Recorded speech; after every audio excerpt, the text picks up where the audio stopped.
Assalamualaikum warahmatullahi wabarakatuh. Selamat datang kembali di pembelajaran daring mata pelajaran IPA. Ya, kemarin kita sudah belajar yang bab 1 organisasi kehidupan, yaitu tentang sel dan jaringan. Sekarang kita akan melanjutkan ke subbab yang selanjutnya. Sebelum itu, siapkan kalian pensil, pulpen, buku penunjang, LKS, dan konsentrasi kalian untuk mendengarkan penjelasan dari Ibu. Ya, sebelum kita mulai, kita baca doa dulu. Berdoa dimulai. Ya, sudah. Sekarang mudah-mudahan kalian semua dalam keadaan sehat walafiat ya. Dan jangan lupa kita harus selalu berdoa supaya pandemi ini cepat selesai sehingga kita bisa masuk lagi ke sekolah ya, ke tatap muka. Ya, kita mulai ya. Kita kemarin adalah sel dan jaringan.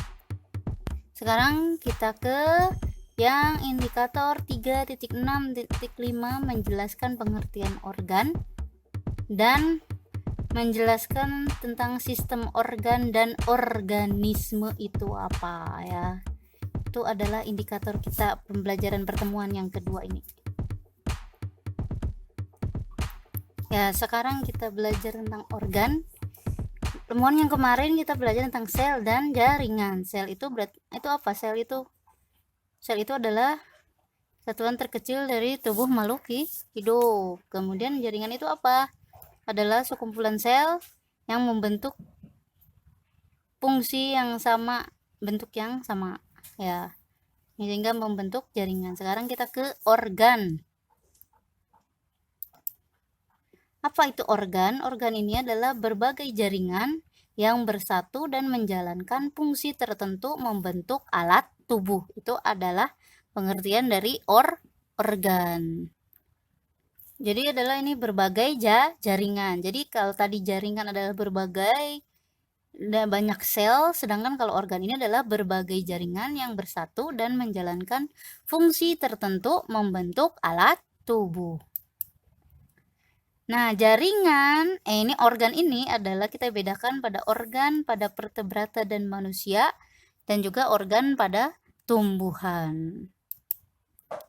Nah, ini organ pada vertebrata manusia ini itu ada, ini apa? Ini adalah organ jantung, ini organ paru-paru, hati, lambung, otak, sistem saraf otak ini ya. Kemudian ini adalah ginjal kita manusia. Ini adalah organ pada manusia. Sedangkan apa kira-kira fungsinya dari jantung? Itu adalah sebagai apa? Jantung. Fungsinya itu adalah memompa darah supaya beredar ke seluruh tubuh. Dan kalau paru-paru ini adalah untuk bernafas. Kemudian lambung ini adalah ya, ini lambung. Lambung ini adalah fungsinya ini adalah sebagai salah satu alat pencernaan. Kemudian kalau hati ini adalah sebagai tempat menawarkan racun yang terbentuk di dalam tubuh. Jadi penawar racun ini adalah di hati. Kemudian otak ini adalah sebagai apa kalau otak? Otak adalah sebagai pengatur seluruh organ tubuh. Ya, otak. Seluruh organ yang di manusia maupun di hewan.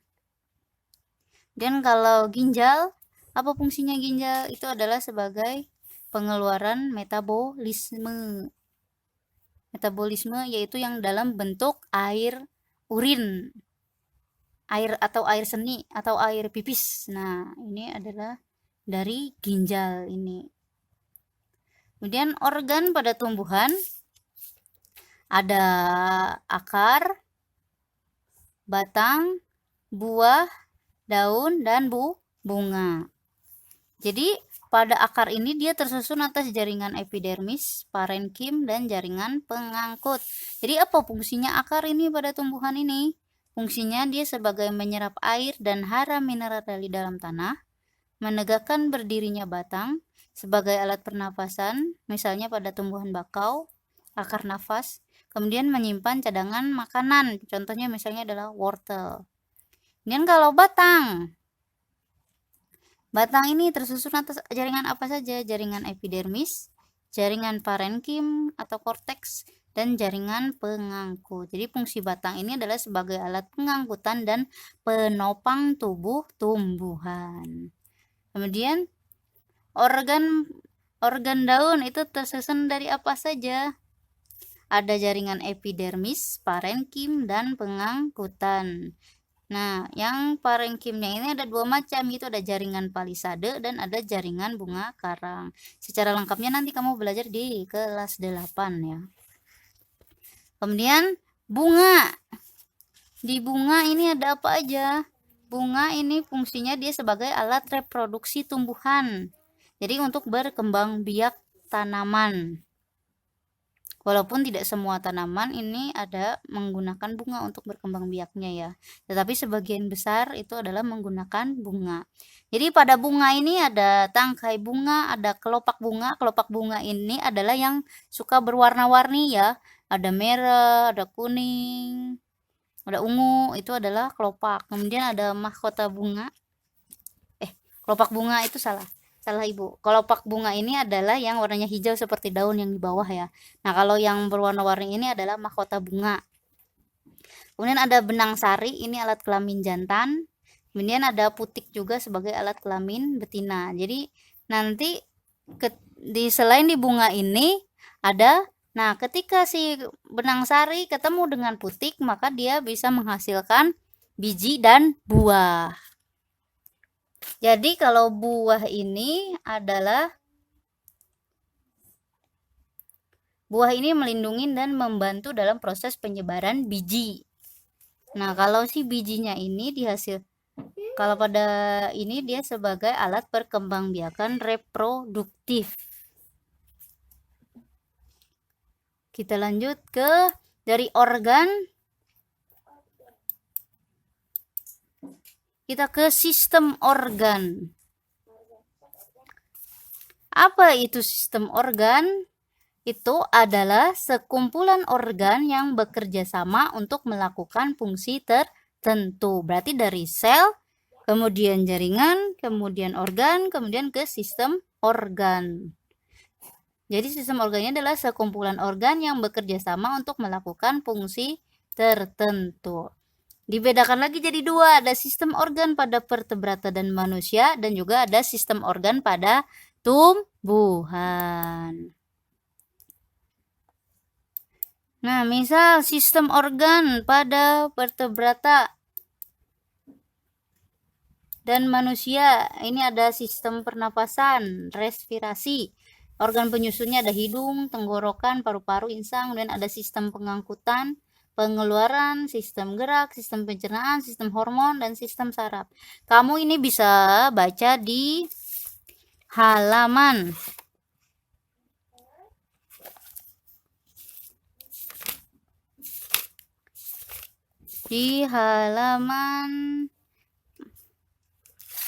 halaman 17 ya, di sistem organ pada vertebrata dan manusia. Kemudian di sistem organ pada tumbuhan ada apa saja? Ada sistem pernapasan juga, respirasi, itu organ menyusunnya daun, batang, dan akar. Kemudian ada sistem pengangkutan, sistem penguapan atau transpirasi, kemudian juga ada sistem gerak.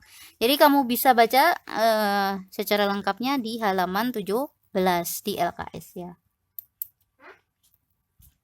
Jadi berdasarkan ini bisa kita simpulkan berarti makhluk hidup ini disusun oleh sistem organ, kemudian sistem organ disusun oleh organ disusun oleh jaringan, kemudian jaringan disusun oleh sel. Itu adalah organisasi kehidupan. Jadi semua makhluk hidup, yaitu bisa tumbuhan, hewan, atau manusia.